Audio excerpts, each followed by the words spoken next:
Assalamualaikum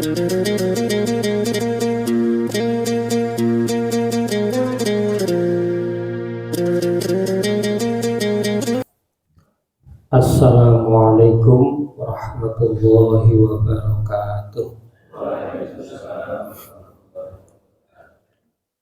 Alhamdulillahi rabbil alamin.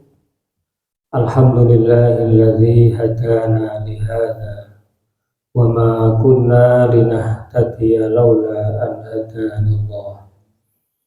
Asyhadu an la ilaha illallah wahdahu la syarika lah wa asyhadu anna Muhammadan abduhu wa rasuluhu la nabiyya ba'dah.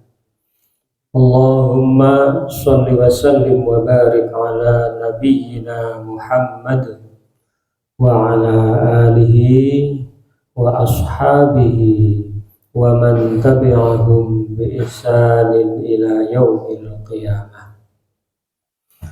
Qala Allah Ta'ala fi kitabihil karim, a'udzu billahi minasy syaithanir rajim. Bismillahirrahmanirrahim. Inna anzalnahu fi lailatul qadr. Wa ma adraka ma lailatul qadr.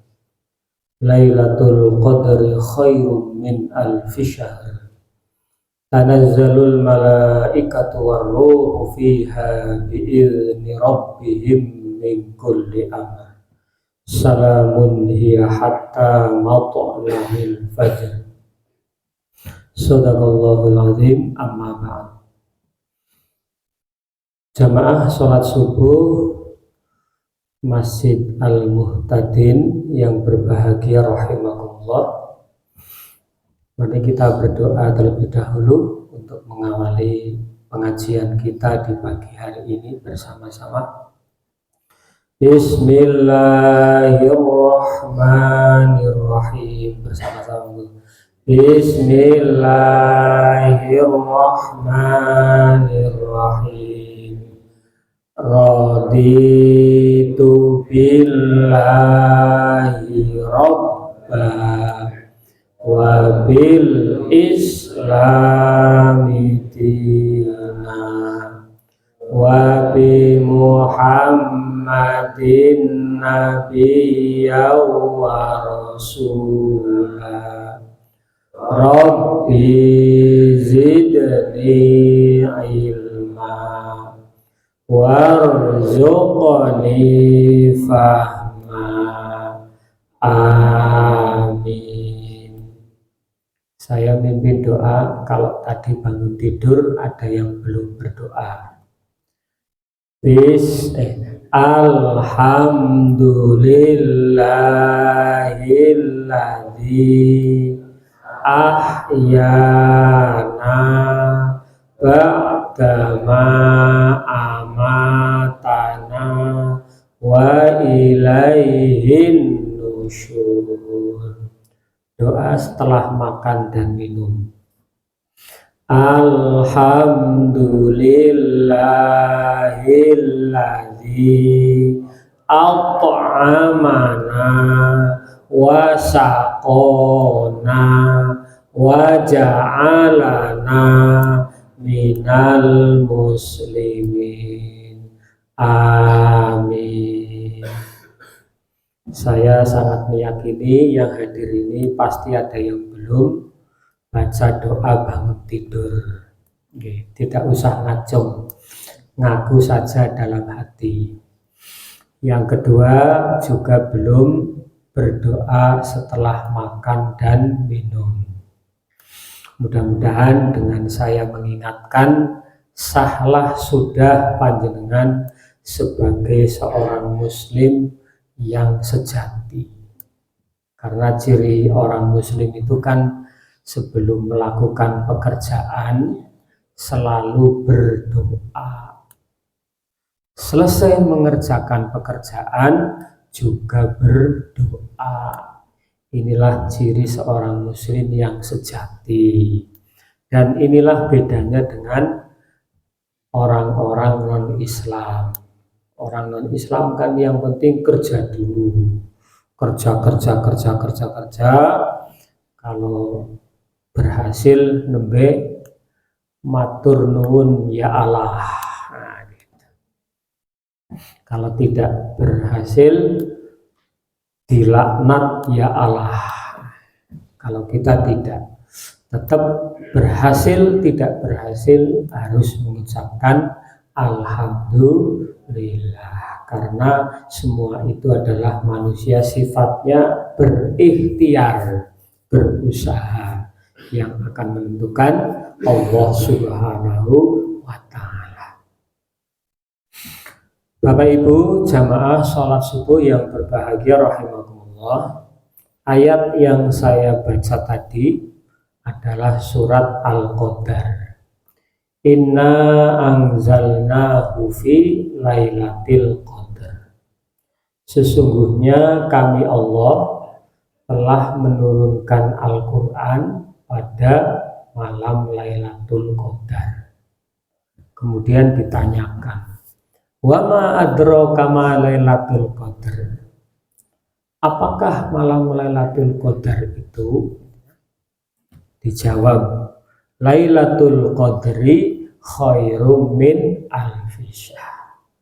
Lailatul Qadar atau malam kemuliaan itu adalah bagaikan 1000 bulan kita beribadah secara terus-menerus, tidak pernah berhenti.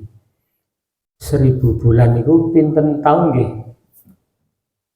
Ya banyaklah. Ini enggak ada yang ahli matematika, kalau ada yang ahli langsung sekian. Matematikanya paling dapat 7 gitu.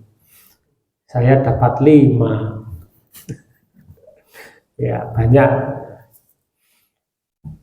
Kemudian malam Lailatul Qadar itu para ulama menafsirkan jatuh pada malam Qurquran.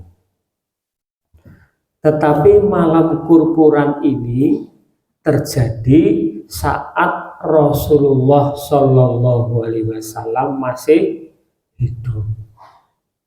Apakah setelah beliau sudah wafat, sudah meninggal, tetap turunnya di Qurquran? Wallahu a'lam, terserah Allah Subhanahu wa Ta'ala. Maka dari itu, untuk mengantisipasi penghitungan manusia yang meleset, carilah 10 hari terakhir di bulan suci Ramadan. Itu pasti akan didapatkan. Tapi kalau hitungan manusia Qurquran selikur, terus berapa? 23, terus lah kok selawe 25. Ya kalau kur ya kur semua, nanti tidak match ya.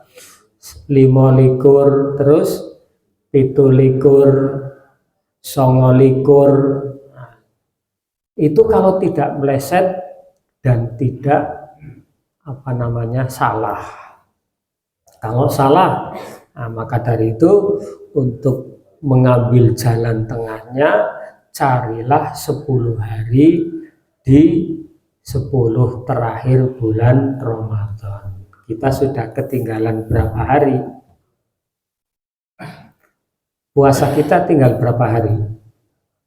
Tinggal 8 hari nih. Ya karena puasa kita ada 2 versi, jadi bingung menghitungnya. Ada yang mulai Senin, ada yang mulai Selasa. Di sini mungkin kebanyakan Senin ya. Senin. Ada saudara kita yang Selasa. Jadi bagi orang yang berpikirnya agak nakal, Allah bingung ini mau menurunkan Lailatul Qadar kapan, karena hitungannya berbeda. Bagi Allah tidak ada istilah sulit. Kalau Allah sudah mengatakan kun fayakun, maka jadilah apa yang ingin dijadikan. Tidak ada istilah. Maka dari itu supaya kita tidak was-was, tidak meleset, yaitu cari Lailatul Qadar ya pokoknya 10 hari terakhir di bulan Ramadan itu pasti akan didapatkan. Nah, itu Lailatul Qadar. Ya intinya panjenengan sudah pahamlah Lailatul Qadar itu satu malam kemuliaan bagaikan kita beribadah selama 1000 bulan tanpa henti-henti. Padahal kita sholatnya kadang lupa nih. Ada yang pernah lupa? Ya, kalau lupa nggak apa-apa. Tapi kalau melupa, lah itu tanggung jawabnya besar. Nah, maka dari itu, dikala kita lupa, kemudian ingat, segeralah untuk melakukan sholat. Jangan ingat malah, engkau sikik nyapu sih, umbah-umbah sih, pit-pitan sikik. Nah, itu namanya bukan mementingkan sholat, tapi mementingkan aktivitas dunia. Padahal sholat itu harus segala-galanya. Dan kita tahu besok di Yaumul Qiyamah pertama kali yang akan dihisab adalah sholat. Jadi kalau sholatnya baik, tidak perlu lihat yang lain, yang lainnya pasti baik. Tapi kalau zakatnya baik, masih ditanya, panjenengan itu zakat uangnya dari mana, bendanya dari mana, nah, kemudian dizakatkan kemana, nah, masih ditanya. Tapi kalau tentang sholat tidak. Begitu sholatnya baik, semuanya akan dianggap baik. Nah, yang terakhir yaitu iktikaf. Nah, iktikaf itu apa? Iktikaf itu berdiam diri dalam keadaan suci dan niat iktikaf. Kemudian supaya iktikaf itu mempunyai makna dan bisa merubah pikiran dan hati yang jernih, maka berzikirlah. Berzikir itu artinya menyebut nama Allah. Jadi kalau zikir itu harus ada kalimat Allahnya. Jadi bukan zikir, bukan. Itu bukan ada kalimat Allah. Harus ada kalimat Allahnya. Kalimat Allah bisa disebut langsung dengan Allah, bisa juga disebut dengan yang lain. Karena Allah di dalam Al-Quran kan ada yang pakai hu, ada yang pakai huwa, dan lain sebagainya. Kemudian iktikaf itu harus suci dari hadas, sehingga sebelum iktikaf kondisinya harus berwudu. Manakala batal, keluar berwudu lagi, masuk lagi. Dan usahakan iktikaf itu duduknya seperti duduk orang silo ini, seperti orang silo atau pokoknya kalau kira-kira kita itu kalau ngantuk terus mirang-miring itu bokongnya tidak buka, karena kalau bokongnya buka itu kentut tidak terasa padahal kondisinya batal. Nah, maka dari itu harus pantatnya itu menetap dengan alas atau bumi, yang kira-kira kalau ngantuk itu geleng-geleng tidak batal. Nah, kemudian iktikaf itu di mana? Yang afdol adalah di masjid. Bagaimana dengan yang jauh dari masjid? Bisa di musola yang terdekat. Ini penjelasan dari Haji Fatur Rahman Kamal SAG MSI pada saat mengisi Ramadanku di Jogja di ADTV. Beliau menyampaikan bahwa iktikaf itu bisa dilakukan di musola manakala masjidnya jauh. Tapi sekarang hampir seluruh RT mungkin ada masjid sekarang ini, sehingga tidak ada alasan kita kemudian iktikaf di musola, tapi di masjid. Kemudian bagaimana bagi orang-orang yang kerjanya di malam hari, Misalnya satpam, otomatis kan dia tidak bisa iktikaf nggih, agar jaga terus. Maka dari itu solusinya adalah bisa di pagi hari, siang hari, dan sore hari. Itulah iktikaf. Sehingga tidak ada alasan orang tidak bisa iktikaf. Nah, ada satu ilustrasi untuk mendapatkan Lailatul Qadar. Ini ilustrasi nggih. Jadi misalnya panjenengan itu mau beli mobil yang paling mahal itu napa nggih? Camry nggih. Ya adalah pokoknya yang paling mahal. Panjenengan itu mau beli mobil yang mobilnya itu diparkir di sebelah Masjid Al-Muhtadin. Jenengan kalau mau beli mobil itu, jenengan nunggoni mobilnya atau mencari yang punya mobil? Sinten yang dicari? Nah, yang dicari yang punya mobil. Masa mau beli mobil yang ditunggu mobilnya? Ya tidak bakalan bisa dibeli. Cari yang punya. Ibarat Lailatul Qadar itu adalah mobil, yang punya siapa? Allah Subhanahu wa Ta'ala. Maka carilah Allah. Di mana? Ya di mana saja Allah itu ada. Artinya kalau kita ingin mendapatkan Lailatul Qadar, kita harus menjauhkan dari perbuatan-perbuatan yang bisa mengarah kepada maksiat atau dosa. Dicari terus. Misalnya katakanlah yang punya muslihun gitu ya. Panjenengan harus cari saya. Masa nunggu di mobil yang di situ? Ya tidak bakalan akan didapatkan.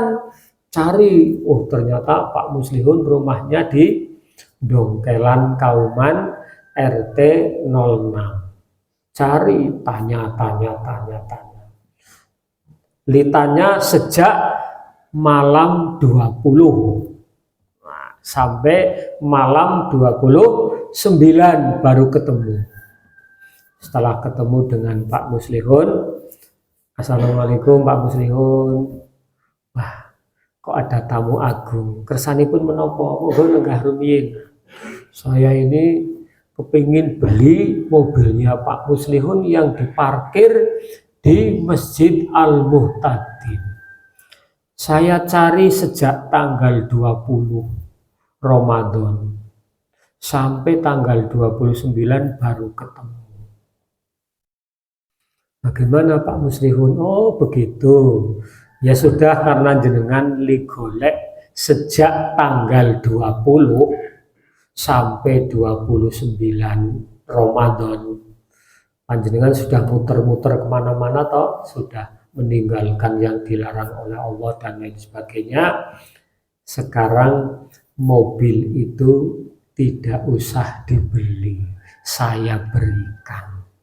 Seperti itu.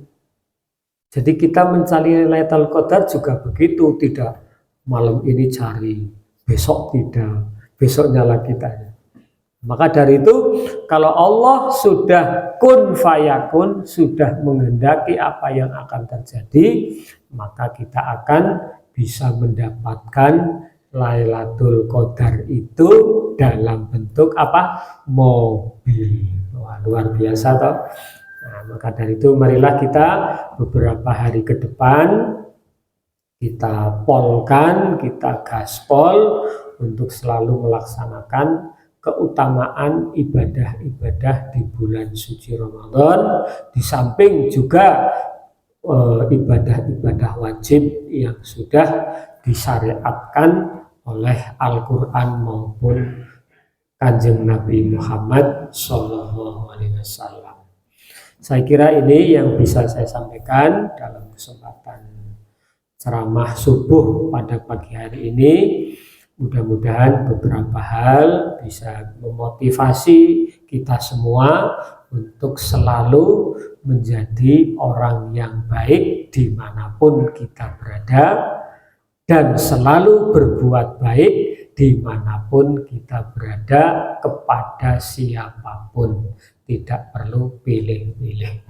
Karena semua makhluk Allah itu tidak ada yang mau disakiti. Kurang dan lebihnya mohon maaf, mungkin saya ini materi yang terakhir. Bila ada hal-hal yang kurang berkenan, saya mohon maaf yang sebesar-besarnya. Rabbana atina fid dunya hasanah wa fil akhirati hasanah wa qina adzabannar.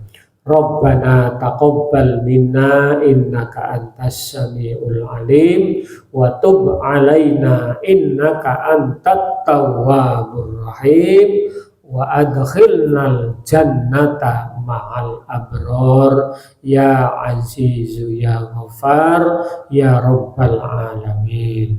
Subhana rabbika rabbil izzati amma yasifun wa salamun alal mursalin walhamdulillahi rabbil alamin. Wassalamualaikum warahmatullahi wabarakatuh.